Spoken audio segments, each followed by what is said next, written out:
Hi everyone, welcome to 7th grade English and History introduction. I know this was in your history class in your Unit 1, but it is an introduction and review of how to do essays, mostly for English and history. So, first thing we're going to do is, oops, sorry about that. First thing we're going to do is to talk about the types of assignments you're going to see in Odysseyware. Okay, first of all, the first kind of assignment that you have is lessons. Your lessons are what you've already done a lot of. You're going to be reading sections, practicing, and answering questions. Your lessons, there is a lot of them throughout your course, are worth 25% of your grade as a whole. Your final grade, that is. So, if you did poorly on one lesson, it's not going to have a huge effect on your grade. Whereas if you do poorly on a project, a quiz, or a test where there's fewer of them, it's going to make more of an impact on your grade. So let's go on to projects. The projects, you're going to read through the assignment. You're going to have to make a note of the steps that are involved. A lot of times on a project, there might be one question, but you'll have more than one step to complete. So make sure you do that because otherwise I'll have to reassign it to you, or you won't be getting full points for the project if you don't complete all the steps. Sometimes you're going to have to do research for your projects. So if you have to do that, you'll have to look up websites or look in books, magazines, newspapers, and then you write your essay or you complete the project in whatever way you're supposed to. The other type of assignment that you're going to have are quizzes. The quizzes are on material from one section of a unit only. So between quizzes, that's the only material that will be on the next quiz. Now a test, there's one test at the end of every unit, and that test is on the material from the entire unit. Okay? Alright, let's go on. Now we are going to review how to do a 5-paragraph essay. I see my picture didn't come up on here. Anyway,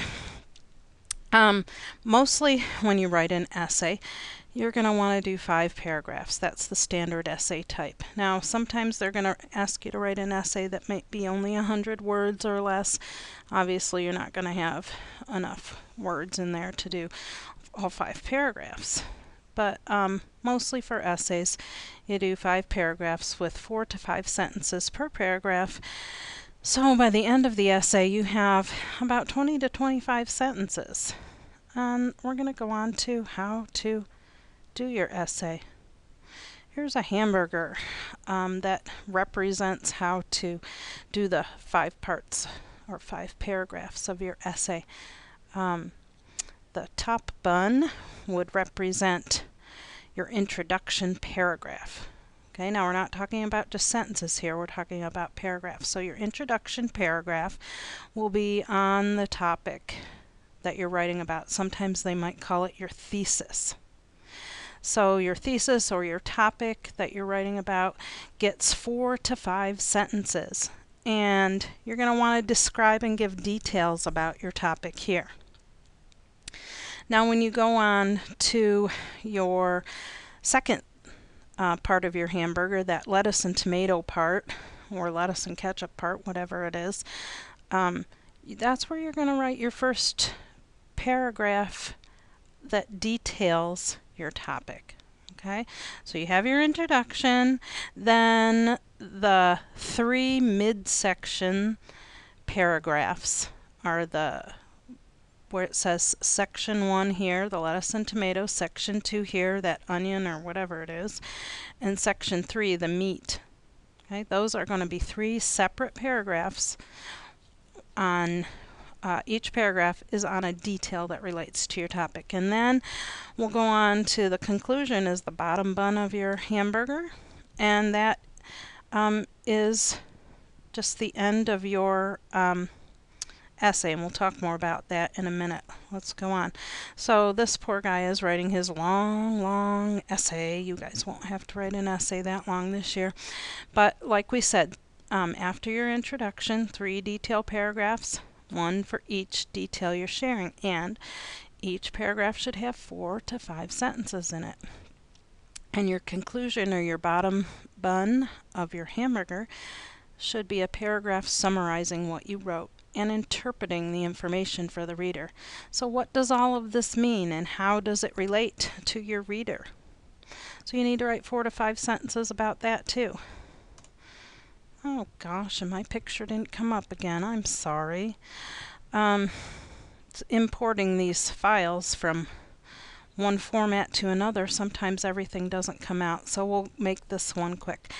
What I want you to do after you've written your whole essay, you're going to edit it. And what I like to do, and what I recommend to everyone to do, is to read their essay aloud, either to yourself or to someone who is willing to listen to you, because sometimes your eyes might slide past mistakes. You might think you've written what you've written, but you need to read it aloud to yourself, and your ear will help you catch maybe words that you did not include, or to see if you need to move sentences around. So after you read it aloud to yourself, you're going to check for capitals, periods, other end marks like question marks or exclamation points, and make sure each sentence makes sense. And did I write 5 complete paragraphs with 4 to 5 sentences in each paragraph? And after you do all your editing and read everything aloud, rewrite your draft for the best grade. I can guarantee you that if you read your paper aloud to yourself, you edit for everything you're supposed to, and rewrite your draft, you'll get a much better grade than you would have if you just handed in your first draft. And at the end, it says don't forget to cite your sources. Put those at the end of your work. Citing sources means writing down what you use to find your information. Now, not every essay and not every paper is going to have sources.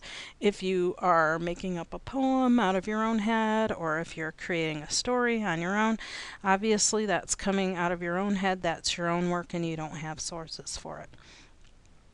But when you are doing research, anytime you look up something on a website, or if you look in a book, a magazine, a newspaper, you need to jot down where you got your information so that at the end you can write down your source.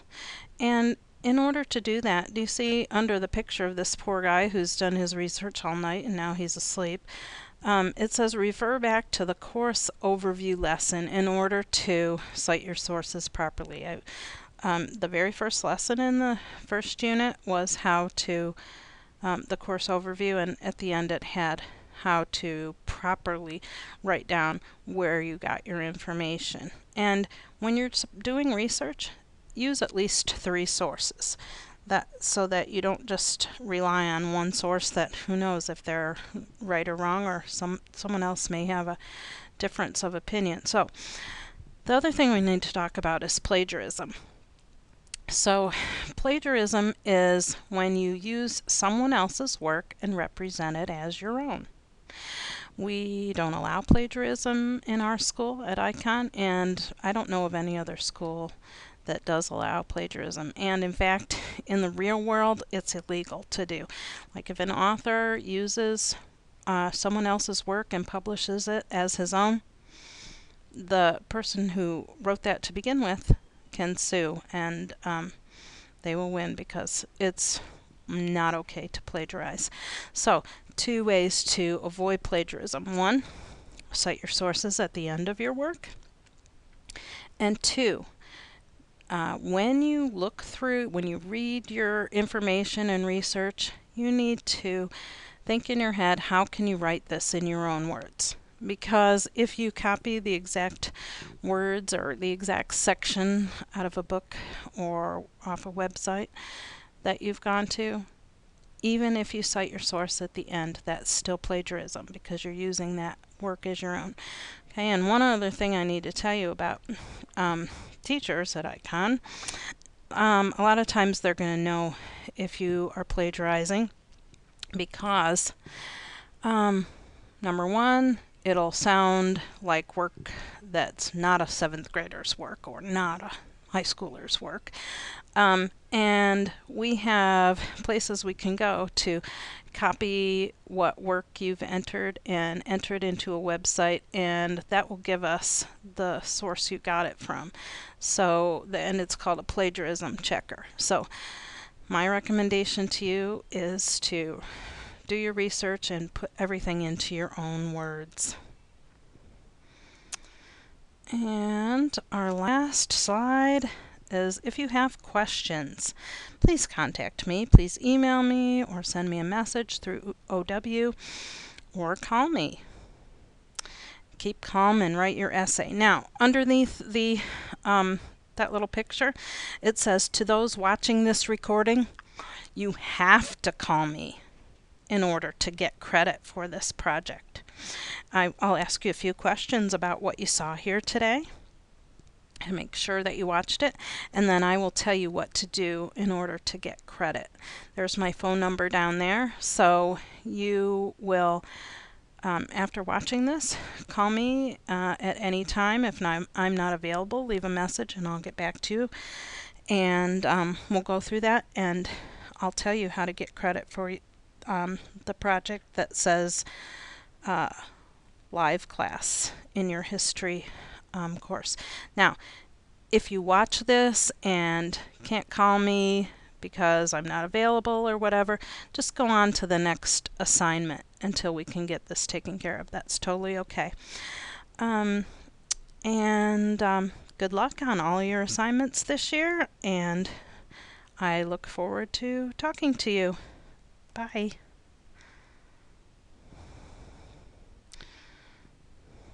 Or maybe not bye. There we go.